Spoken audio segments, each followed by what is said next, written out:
ఆ ప్రక్రియ కూడా తొందరలో మేము ప్రారంభించబోతున్నాం. పేదల ఆకలి తీర్చే అన్న క్యాంటీన్ తల్లి, పేదల ఆకలి తీర్చే అన్న క్యాంటీన్ని ఒకే ఒక సంతకంతో ఆనాడు ఫేక్ జగన్ రద్దు చేశాడు, పీకేశాడు తల్లి. అదే బాబన్న అధికారంలోకి వచ్చిన మొదటి 100 రోజుల్లోనే మూతపడిన అన్న క్యాంటీన్ తిరిగి మేము ప్రారంభించాం తల్లి.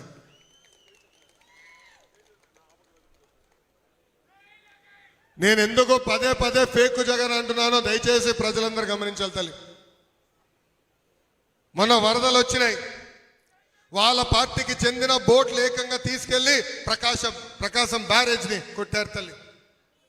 దేవుడి దయ వల్ల గేట్లు డైరెక్ట్గా తగల్లా. అదే కానీ గేట్లు తగులుంటే మొత్తం లంక గ్రామాలే పోయే పరిస్థితి వచ్చేది తల్లి. అడుగడుగున కుట్రలు తల్లి, అడుగడుగున కుట్రలు తల్లి. ఆనాడు ఏం చెప్పారు? సొంత బాబాయిని ఆయన చంపేసి ఆ నిండా చంద్రబాబు నాయుడు గారి పైన వేశారు. వెంకటేశ్వర స్వామి దగ్గర కూడా ఆనాడు పింక్ డైమండ్ అంట, అదేంటో నాకు తెలియదు, పింక్ వజ్రం అంట, ఏదో మేము కొట్టేసామని చెప్పాడు ఎన్నికల ముందల. 5 సంవత్సరాలు నిరూపించలేకపోయాడు. కానీ ఈరోజు బాధాకరమైన పరిస్థితి ఏంటంటే ఏకంగా లడ్డూలో కూడా నాణ్యత లేకుండా చేశారు తల్లి. పాదయాత్రలో చాలా మంది వచ్చి నాకు చెప్పారు, అయా తిరుమలకి వెళ్తున్నాం, లడ్డులో నాణ్యత లేదు, నెయ్యి సరిగా లేదు, అన్నదానంలో ఏకంగా ఆహారం సరిగా లేదని అన్నాడు చెప్పారు తల్లి. నేను అడుగడుగున మాట్లాడే దాని గురించి. అందుకే చంద్రబాబు నాయుడు గారు కొత్త అధికారి నియమించిన వెంటనే గీ పైన పరీక్షలు, నెయ్యి పైన పరీక్షలు నిర్వహిస్తే దాంట్లో ఏకంగా పంది కొవ్వు, చేప నూనె, ఇలా అన్ని పదార్థాలు. ఎంత అన్యాయమో చూడండి తల్లి. అంటే అక్కడ కూడా అవినీతి చేసి సొంత కుటుంబ సభ్యుడు వైవి సుబ్బారెడ్డి అక్కడ అవినీతి చేసి ఎంత అన్యాయంగా చేశారు. అంటే వ్యవస్థలు ఎలా అయిపోయినాయో చూడండి తల్లి. ఇప్పుడు పవిత్రమైన బాధ్యత మా పైన ఉంది తల్లి. 175 నియోజకవర్గాల్లో ఆంధ్ర రాష్ట్ర ప్రజలు 164 స్థానాలు ఎన్డీఏ ప్రభుత్వానికి ఇచ్చారు తల్లి. భారతదేశ చరిత్రలో ఏ ప్రభుత్వానికి రాని విధంగా మమ్మల్ని మీరు ఆశీర్వదించారు, దీవించారు, గెలిపించారు తల్లి. ఒక బాధ్యతగా మేము వహిస్తాం, ఒక బాధ్యతగా మేము ముందరికెళ్తాం. ఆ బాధ్యతల్ని మేము మా భుజస్కంధాలపైన మోస్తాం తల్లి. గత నాయకుల్లాగా, గత ప్రభుత్వంలాగా, గత ముఖ్యమంత్రిలాగా మేము ప్రవర్తించాం. ప్రజలకు అందుబాటులో ఉంటాం, మీ సమస్యలు తెలుసుకుంటాం, మీ సమస్యలు పరిష్కరించే బాధ్యత మేము తీసుకుంటాం తల్లి. అమ్మ ఆనాడు ఊరూరు వచ్చాం, వీధి వీధి తిరిగాం, ప్రతి గడప తొక్కాం. బాబు సూపర్ 6 హామీల గురించి ప్రతి గడపకి వివరించాం. ఈ సభాముఖం మళ్ళీ నేను చెప్తున్నా తల్లి, మన ప్రభుత్వం ఇచ్చిన ప్రతి హామీ నిలబెట్టుకుంటుంది, దాంట్లో ఎలాంటి సందేహం లేదు.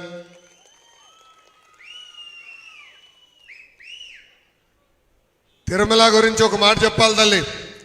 నాణ్యన్న ఇక్కడనే ఉన్నాడు. చంద్రగిరి నియోజకవర్గంలో బహిరంగ సభ పెట్టుకున్నాం యువగలంలో.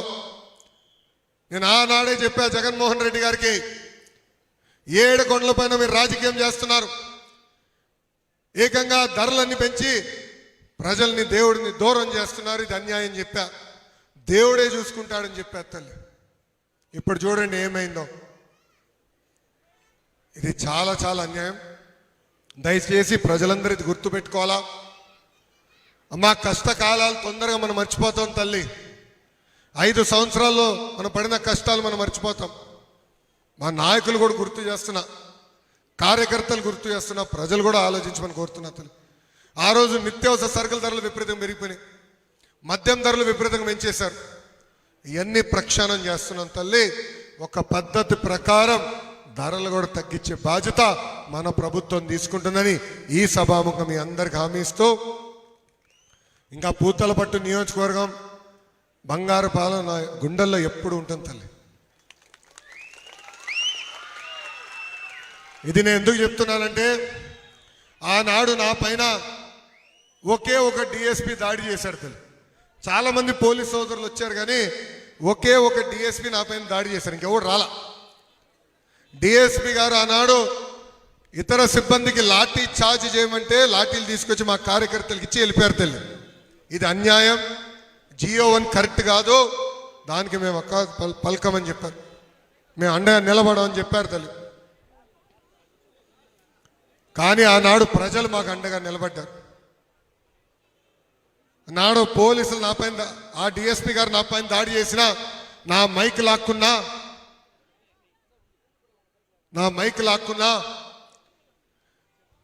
ఏకంగా నా స్టూల్ లాక్కున్నా ప్రజలు నాకు అండగా నిలబడ్డారు.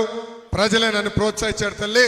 బంగారుపాలెం నుంచే ఆ దండయాత్ర ఏకంగా విశాఖపట్నం వరకు వెళ్ళింది.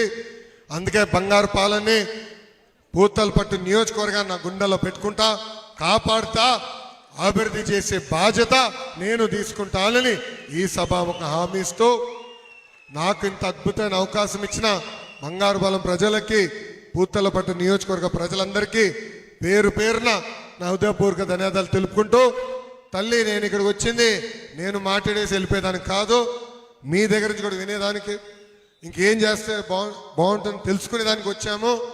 అందుకే ఇప్పుడు ఈ ప్రజావేదిక కార్యక్రమం ప్రారంభించవలసిందిగా అధికారులు నేను కోరుతున్నాం. అమ్మా, ప్రజావేదిక పేరు ఎక్కడి నుంచి వచ్చిందో మీ అందరు తెలుసా? మీ అందరు తెలుసా? 2014-19 మధ్యన చంద్రబాబు నాయుడు గారు నివసిస్తున్న ఉండవల్లి గ్రామంలో ఆయన ఇంటి పక్కన ప్రజావేదిక ఒక భవనం కట్టాడు తల్లి. అక్కడ ప్రజలు వస్తే వాళ్ళని కూర్చోబెట్టి కలిసేదానికి. ఈ ఫేక్ జగన్ ముఖ్యమంత్రి అయిన వెంటనే ఆయన తీసుకున్న తొలి నిర్ణయం ఆ ప్రజావేదిక కూల్చేస్తాం తల్లి. కూల్చేశాడు. ఆ రోజు నుంచే విధ్వంసం పాలన మొదలైంది తల్లి. ఆ రోజు నుంచి అడుగడుగునా ప్రజలు ఇబ్బంది పడారు తల్లి. అందుకే మనకు జీవితాంతం గుర్తు ఉండాలని ఆ భవనం కట్టట్లేదు, అట్లనే ఉంచుతున్నాం. చరిత్రలో ప్రజలందరూ తెలుసుకోవాల్సిన అవసరం ఉంది. రేపు రాబోయే తరాల్లో కూడా గతంలో ఒక ఫేక్ జగన్ ఉండేవాడు, ఎలా భవనాలు కూల్చేశాడో వాళ్ళు తెలుసుకోవాలి అని అది అట్లనే వదిలేస్తున్నాం.